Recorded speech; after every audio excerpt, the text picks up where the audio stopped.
Made some more progress on the cabinet here. I got the lower side panel attached. So this flange piece here that joins the two side panels is the piece of OSB that I cut off what used to be the top of the shipping crate to get it down to the same depth as the side panels at 34.5.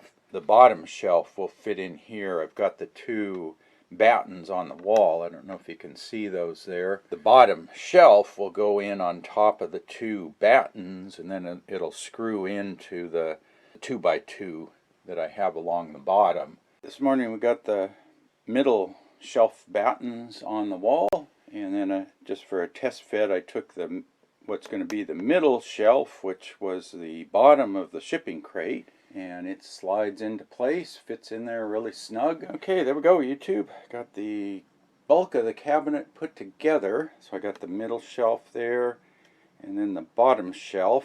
So the bottom shelf rests on the two cleats along the wall, and then I've got screws in on the side, which holds it from spreading apart. And then I just have my door stop there sitting in place. I need to figure out exactly where to mount it so the doors go in flush. So this material here, like I mentioned at the beginning, was a shipping crate.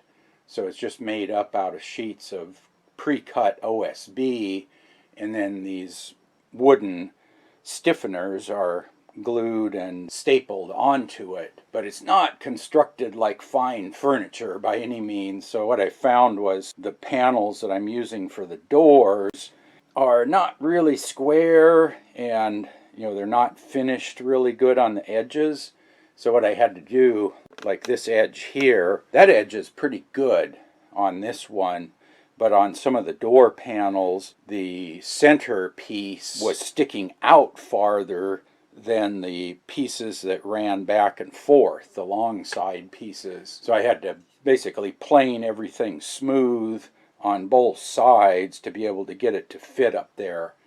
The inside of the cabinet will be this white color, and I think what I'm going to do is I have a gray trim paint, and I'm going to paint the doors with the gray, because I got to thinking I'm going to be getting in and out of these storage cabinets, and you'll have greasy, dirty hands from working in the shop, and those doors, if they're white, are going to get really grimy looking. So I think if I paint them with the gray gloss trim paint that I have, it'll make cleanup a lot easier. The other thing I have to do is put a final coat of paint on the top of the two shelves, get that painted, let it dry, and then we should be good to go. So stay tuned, I'll show you what the doors look like next.